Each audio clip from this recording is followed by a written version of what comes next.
so here's another thing. I always tell people, keep everything at least 1 foot away from the track.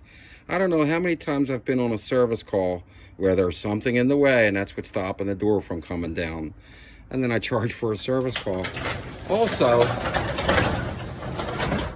never hang ropes and things like that that are right up against the track. See it here? It all gets stuck in the springs.